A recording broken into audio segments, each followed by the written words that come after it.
Truth, logic, action, power. It's the GreggHoush show here on New Revolutionary Radio. From the Leonard School in Malden, Massachusetts, Gregg and company are here to bring a sense of ethics to your news.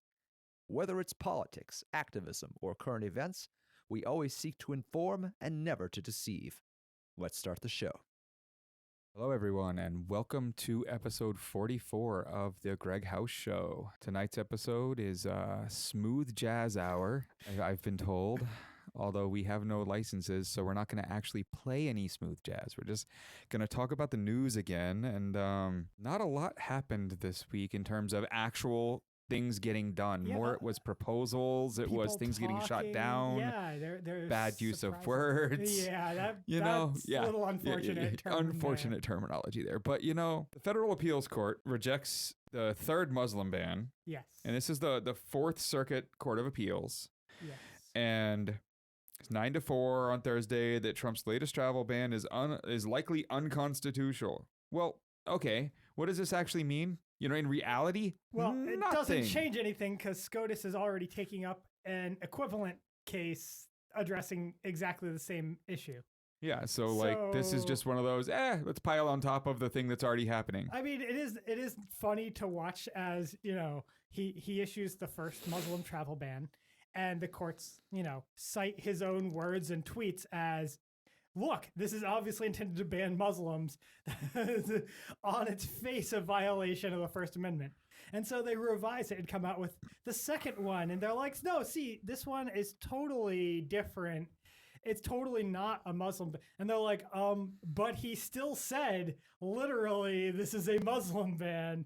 We can still point to those same words. Nothing has changed. And now we have the third one. And they're still like, look, you can keep rewriting it all you want, and it doesn't change the fact that he still said that his plan was to ban Muslims, and that this was the thing that he was putting out to achieve that. Yeah, so it's a Muslim ban. Yeah. And it's unconstitutional, and fuck you, Trump. Yeah, but it's just kind of comical at this point where they keep like coming out with a new version, like, no, this one will totally be constitutional. And the courts are like, are you fucking with us? Look, we told you last time. We had the direct quotes. It has nothing to do with what you wrote in the actual ban itself. That doesn't even matter. You've already admitted what the purpose is, and that's unconstitutional. So all I learned from this is that SCOTUS is still actually looking at other cases to hopefully actually ban this thing, and it is still currently not banned, though. Like the Muslim ban is still in place because the court's allowing it until they figure things out, and that's some bullshit. It is, and it'll be kind of interesting to see which way SCOTUS jumps on that. That is definitely a case that I could see going either way based on the makeup of the court. They could rule on the facts and Constitution, or they could, you know, allow the travel ban to continue. That is definitely something I could see them getting a majority in either side. So now we wait on SCOTUS for that one. Next up, we have drug sentencing reform, which really badly needs to happen. And it needs to be done on a federal level. It needs to be enforced, and it needs to fix retroactively a lot of things. Yeah, including the things that were not retroactively, but fixed as an ongoing thing as part of the Fair Sentencing Act, where they reduced, you know, all the ridiculous over-sentencing penalties for crack cocaine as opposed to regular cocaine, because, of course, those penalties were created to put black people in jail. Entirely. And so a bill was originated in 2015 and had 37 co-sponsors, but was never brought to a floor vote. Largely because of the influence of people like Jeff Sessions, who specifically influenced Mitch McConnell to keep it from going to the floor. And it would retroactively apply lowered sentences for crack convictions established by the Fair Sentencing Act. It would reduce mandatory minimums for drug convictions, limit the use of solitary confinement for minors, and require the Bureau of Prisons to increase spending on programs to reduce recidivism. It would also increase mandatory minimums for crimes like domestic violence. So overall, this is an amazing bill. Yeah, it seems like a pretty straightforward win-win. And of course, because it's just and it's righteous, Jeff Sessions is entirely against it. Oh, of course. I mean, it's not perfect, but this bill, it goes a long way to fixing some problems. And of course, Jeff Sessions puts out a letter to the Senate Judiciary Committee vehemently opposing the bill, saying, quote, it would make it more difficult to achieve our goals and have potentially dire consequences during the midst of the worst drug crisis in our nation's history.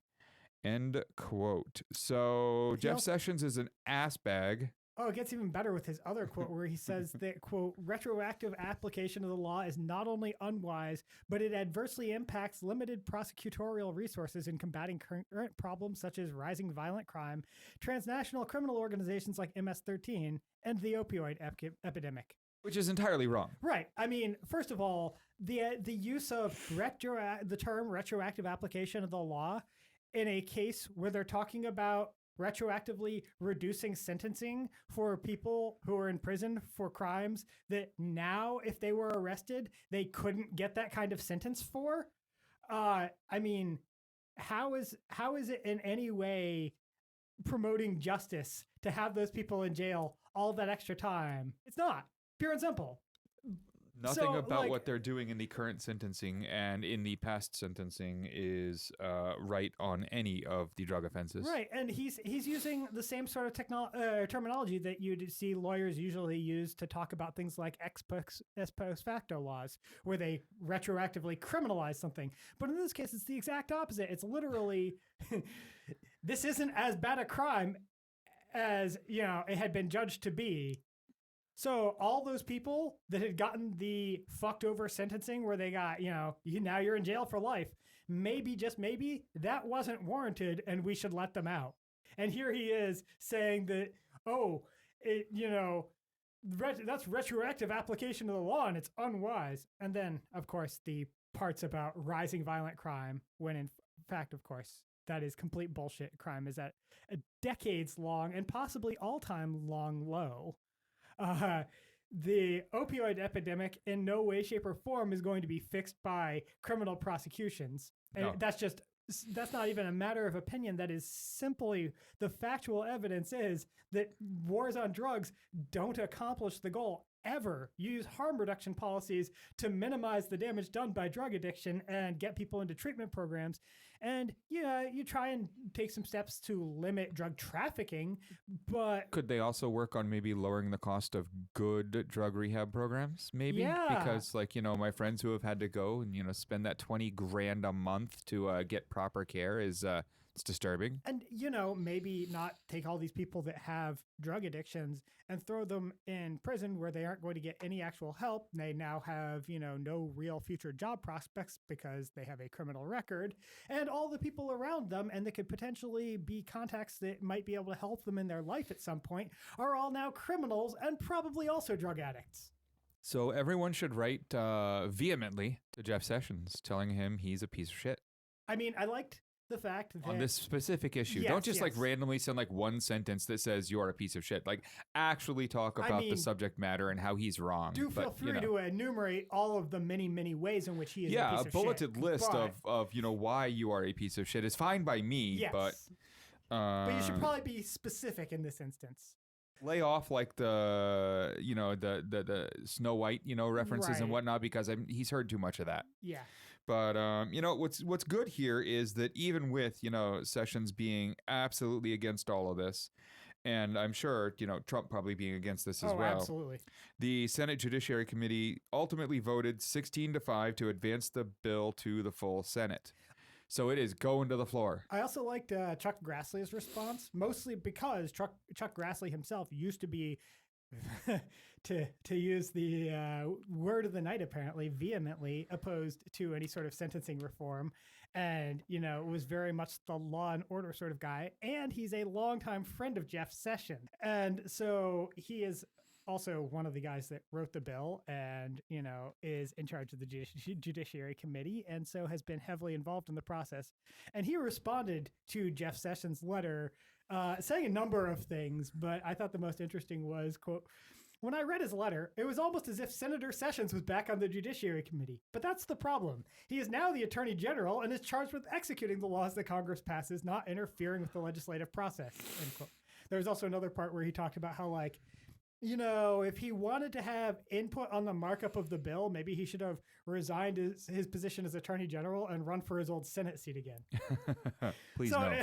Yeah, I mean, I'm glad he didn't do that, but it was kind of there's some Schadenfreude seeing Chuck Grassley talking shit about Jeff Sessions over this. Right, about any Republican, actually, in any way. But Chuck Grassley specifically here, there's that personal connection that makes it especially satisfying. Everyone listening here might notice that we're going relatively fast through some heavy topics here and, using lots of big words. And I mean, there's a little swearing going on, but I think a little less than normal, other than, like our representations of Jeff Sessions. And, I'd like to thank Kayla for being at home sick. Our co-host is not here, so we're moving at a little faster pace. If you're listening, Kayla, I love you. But here we go.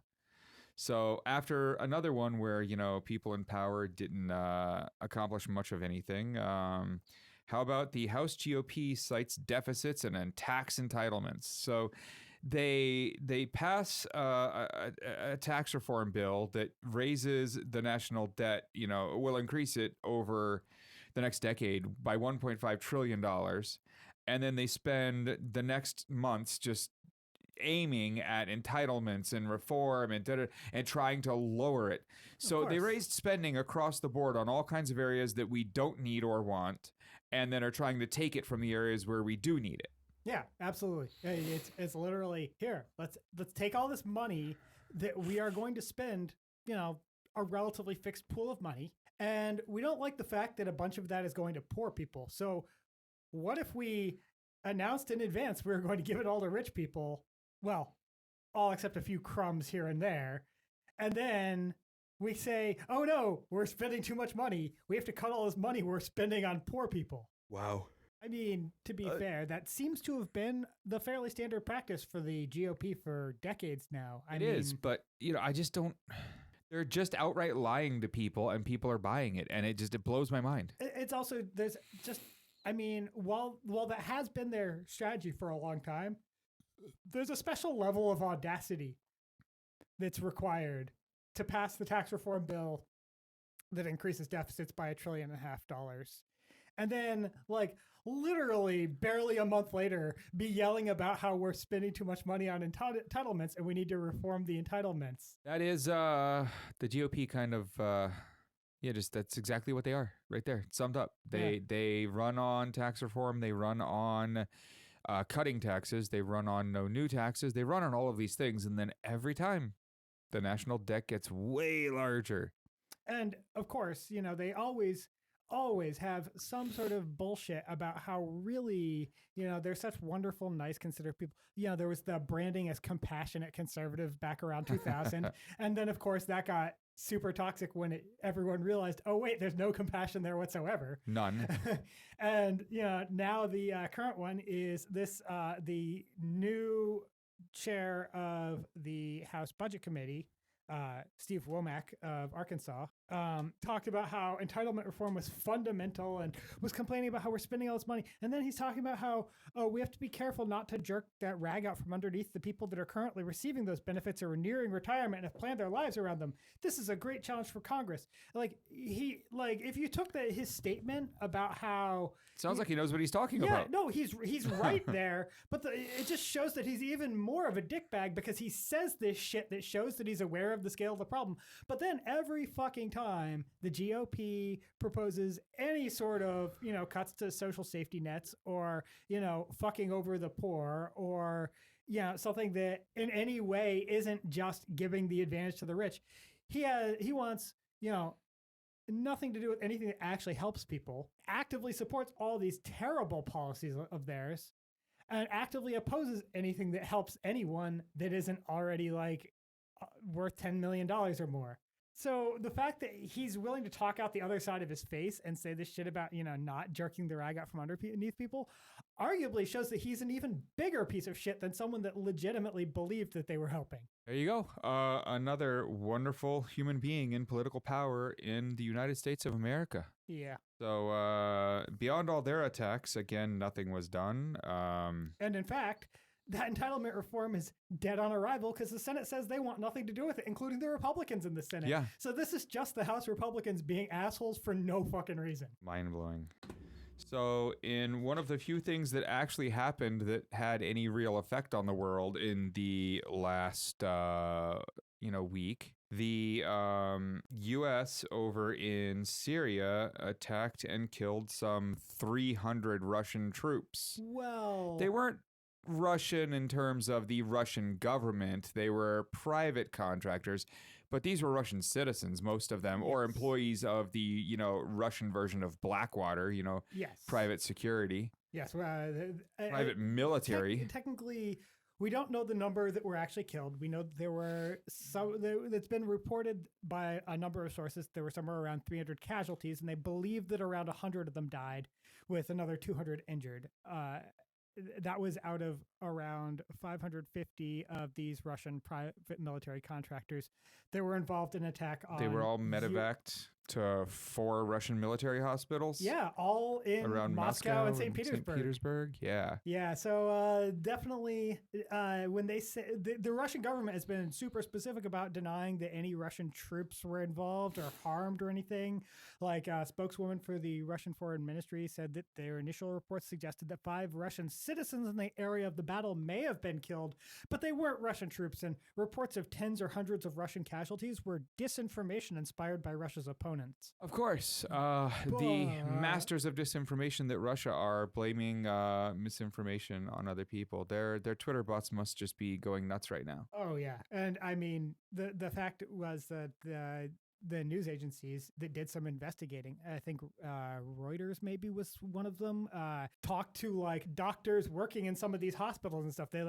They got their numbers. They know, like, they have sources. They know what the hell's going on. So these, the attempts to, claim that, oh no, this is all, overblown, and those weren't really Russians. And it's just obviously not true. So a couple more of these, and they move the clock a little closer to midnight. Well, I mean, I don't know how much closer they move it. It's so close now that they're gonna run out of options for adjusting it if they. we don't have a clock that goes microsecond. Yeah. So that's fun. Let's do more of that. Or how about we just stop? I don't know. That one really annoys me because I just know that we don't need another big war with Russia. This isn't where we should be heading. And every one of these mistakes, I'll be nice about it and call it that, is definitely leading closer. Oh, I actually don't think this one was. In this case, it was very specifically the force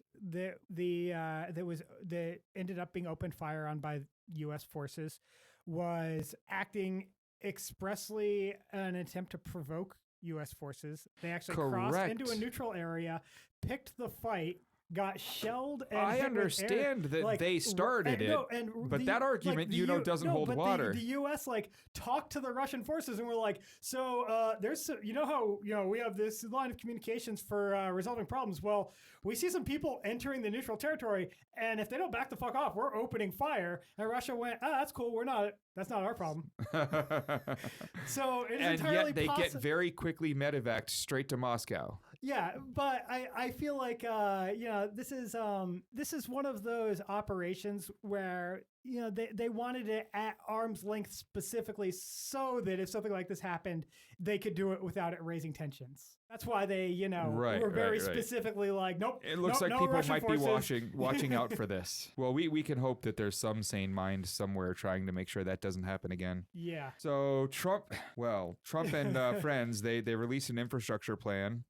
And it says a whole lot of nothing. It really does. Yeah, this plan is pretty empty. But what it does say is that it's only going to involve $200 billion in direct federal spending, and that's only going to show up at a 1-to-4 or 1-to-5 ratio if the states put in. So for every billion a state puts in, they get like $4 to $5 billion. Yeah, a bunch of it is supposed to be in the form of matching grants, and then there was a couple other alternate funding mechanisms, but it actually, on top of this pathetic $200 billion of direct federal spending, which I call pathetic not because $200 billion isn't a lot of money, although over 10 years it's not, Over 10 years, it doesn't cover any. That will not fix every bridge we have. No, it's nothing close to... Every bridge we have that needs fixing. I mean, it's what the American Society of Mechanical Engineers, I think it was, said that we need like $5 or $6 trillion to fix our infrastructure. So it's obviously nowhere close. But the real reason I'm calling $200 billion a joke here is that Trump was calling it a $1.5 trillion infrastructure plan. And for those of you who can do math, you are probably aware that 200 billion is substantially smaller than 1.5 trillion. Just a little. And so, I mean, I don't see how any of this actually gets through any actual. Like the worst part is that is like the nicest detail of this, because the other details are shit like calling for reductions in the ratio of federal contributions to overall spending for infrastructure projects. That is, offloading the cost of all those infrastructure projects from the federal government onto the state and local government. Then loosening restrictions on creating and increasing fees and tolls for public use of infrastructure. More toll roads. Yeah. With higher fees. And not just toll roads, literally any kind of public infrastructure that isn't for quote unquote essential services. Are we going to have like toll staircases in town? Right. Toll, like road crossings, Wow. Imagine having to like put a quarter in every time you hit the button across the road. Oh, that's okay. They'll just have the camera there and they'll take a picture and mail it to you. Nice. Oh, facial recognition. That'd be some racial profiling right there. If you're reading all the reports about how facial recognition works so much better on white people than any other race. Yes. I mean, maybe that's a good balancing act right there. Maybe they should go with that one.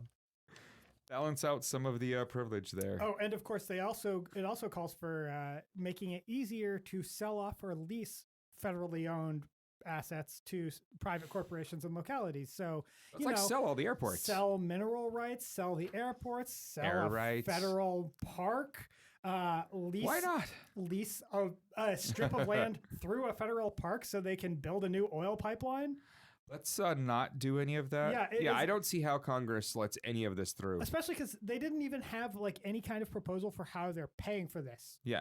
Well, you're going to cut it from other places like entitlements is what they're joking about. The White House actually, and I'm not even fucking with you here, he wants you to vague cut it. suggestion about Congress paying for it by cutting an equal amount from existing infrastructure programs. So it's not actually additional infrastructure spending at all. Are you all actually listening to any of this? Like, this is like crazy, right? Right. Like this is. So let's cut $200 billion in infrastructure spending, replace it with $200 billion in infrastructure spending, and then call it a $1.5 trillion infrastructure plan. Yeah. Okay. That's what we have here. That's good job, Trump. I mean, with that kind of math. So that's net zero on the negative 200 plus 200, and so look. We're missing 1.5 trillion in this. With that kind of math, I can see how he was so successful at running a casino and a vodka company. You mean running a casino into the ground? Yes, and also a vodka company. Into the ground. Because if there's two businesses that you just can't make money on, it's casinos and liquor. So the Senate deal for the Dreamers, the Senate DACA deal failed. Like 3 of them failed in a single day. Yeah, so obviously this is just not happening. One was because it was leaning too much towards what the Democrats wanted. One was leaning too much towards what the Republicans wanted. And one just really helped the Dreamers too much. Yeah. So we had 3 different bills not pass. And they were all for the wrong reasons. One of them was bipartisan, was... as good as I think we're actually going to get. And Trump tweeted about that one, quote, "It would be a total catastrophe." Now, I have to disagree. That was the best we were going to get, because actually the other one, I think there was a better one there. I just don't think we're ever getting that one. I mean, it was literally a bipartisan amendment offered by Chris Coons and John McCain. Right. That would have the McCain-Coons amendment. Just given Dreamers a path to citizenship, none of the Republican bullshit about additional spending on the border or any crap like that. Just straight up here, we're fixing this one problem. It was proposed on a bipartisan vote. Right. But we're not getting that because there's no way something passes without tons of pork, tons of additional riders. And, if you're passing this thing about the Dreamers, well, then we need some kind of additional thing down in Alabama that helps us with like football fields or something completely unrelated added to the end. But the interesting thing here is that one failed 52-47 because, of course, they need 60 votes because they can't get it through. They can't do this through reconciliation. Right. They have to actually have enough to overcome if someone wants to filibuster it. Yep. So that one failed 52-47, but the other bipartisan one, the one that Trump said would be a total catastrophe and included some provisions that, helped the Dreamers and also had some provisions the Republicans wanted, failed 54-45. So they gave the Republicans like all these concessions, $25 billion in additional border security funding, preventing green card holders from sponsoring their adult children for immigration. Like they gave them a bunch of concessions and it only got them 2 votes beyond what just the straight Dreamer fix got. I just don't see how this happens before the midterms. Yeah, I just, it doesn't. I mean, this doesn't get fixed before the midterms when the coming blue wave, washes over those Republican bastards.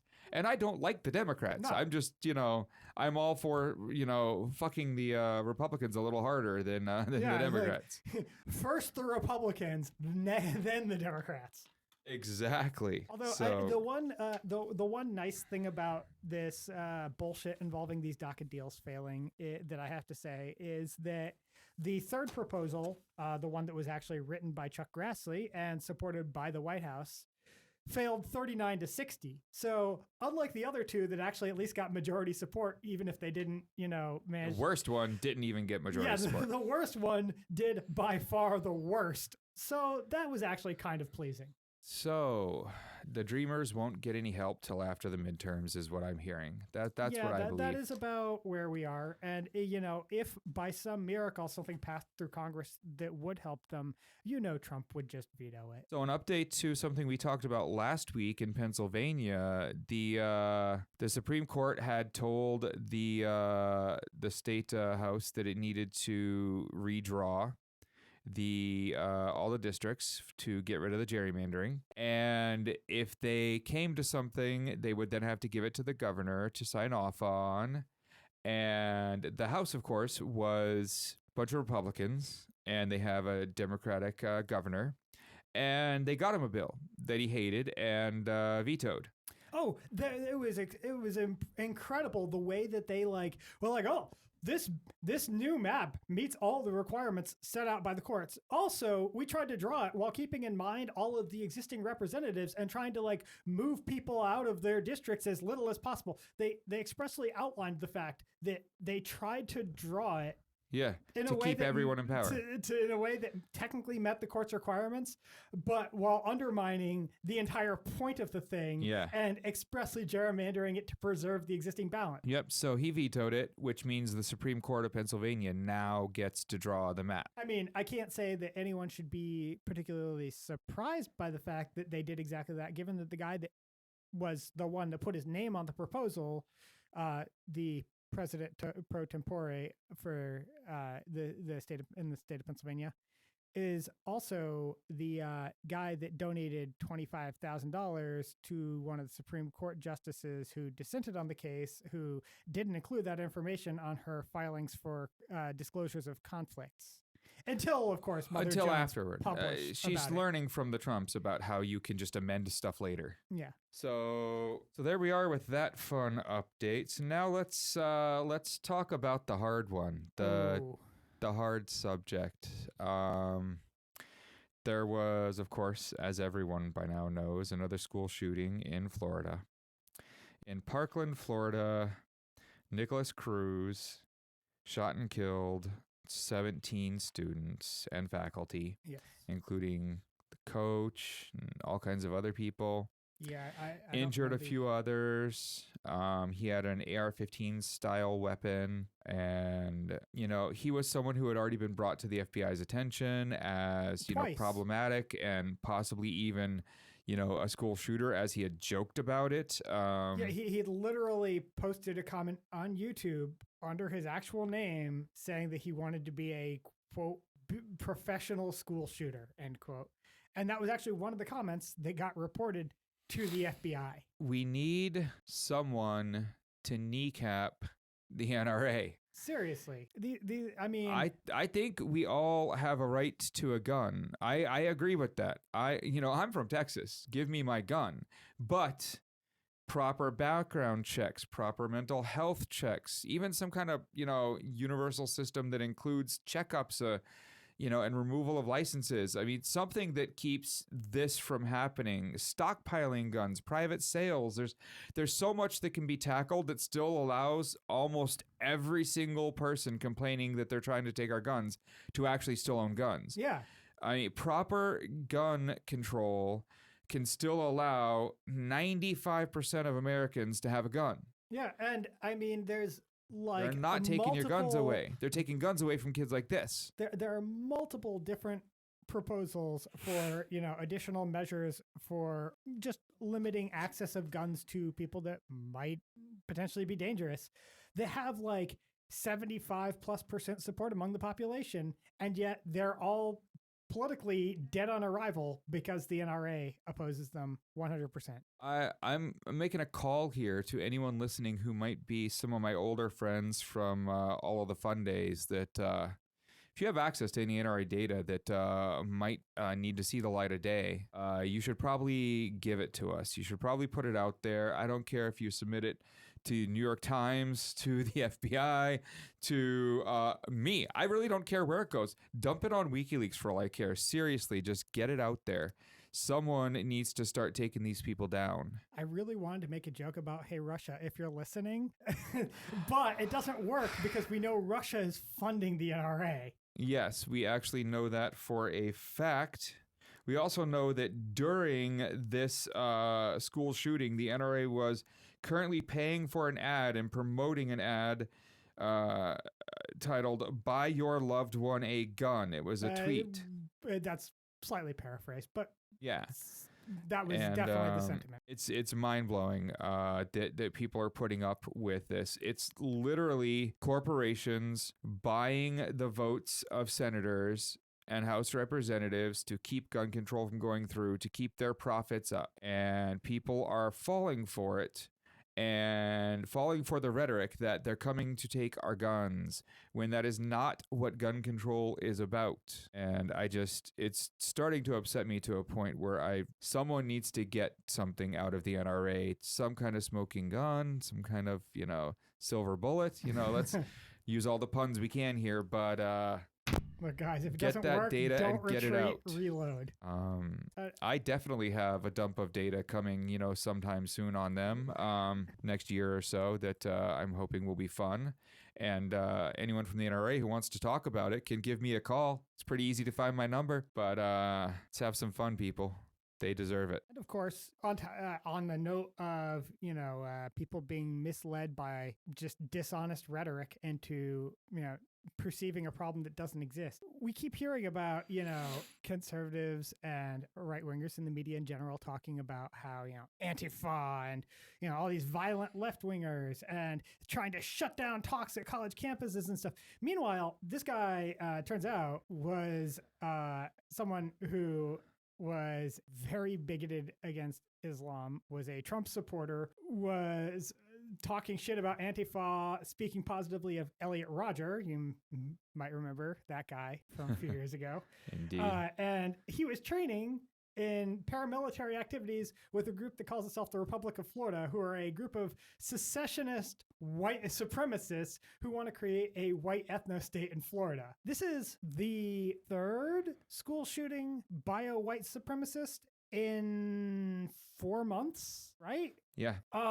So when people are trying to tell you that, it's violent people on the left trying to shut down free speech, and that's a problem you should be worried about, check the fucking numbers, because that is just bullshit, pure and simple. We have outright white nationalists going around murdering people. Lots of them. Everyone who takes money from the NRA should be removed from office. I am upset about all of this. There's a report that happened a few days ago from the New York Times about this specifically that listed off everyone in power who took money from them and how much. People should read that and remember who they're voting for next time they place a vote. Get these people out of office. I don't really have much more to say on that. Everyone else is talking about this subject, and there's not much you can say other than fuck the NRA and get these people out of office who are working with them. Well, one thing I want to say is about the conversation that's been going on around this, because every time we have one of these shootings, the media talks endlessly about the shooter and the details of the shooting, and that's just fucked. Incredibly fucked. We know for a fact that doing that encourages more shootings because it gets these people attention. No, it's one thing to talk about, hey, like, let's talk about, the dangerous groups the shooter was associated with so that we know there's a real serious, like, systematic issue here. Okay. You don't need to you're not glorifying the shooter to be talking about, the dangerous groups he was associated with. You can talk about how, the fucked up shit the NRA is doing and how they're promoting this and exacerbating the problem. Absolutely, by all means, that is a highly relevant social issue to discuss in the context of this being a newsworthy event. But when you go on and on about the shooting itself and who was the shooter and, all this shit, just makes the problem worse. And the media doesn't seem to learn that lesson from any of these shootings because they get the attention they want. All of their coverage, all of the media's coverage is just about the views. They just want the views.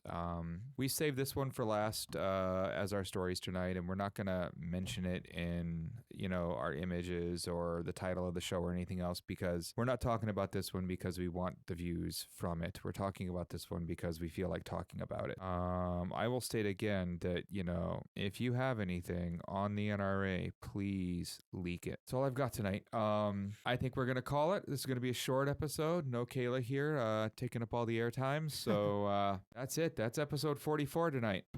Good night, everyone. Yeah.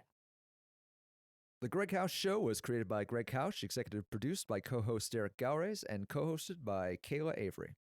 Other contributors include producer and writer Anna Jeffrey, co-host producer David McGuffin, and writer-engineer Robert Tortora. Theme music for this show was produced and recorded by Geneva de Colbert. Our interns include co-host Casey McLaughlin, writer-engineer Alec Greeny, writer Maddie LoCicero, and associate producer, writer, and announcer William Kennedy. You're listening to New Revolutionary Radio, your call to action.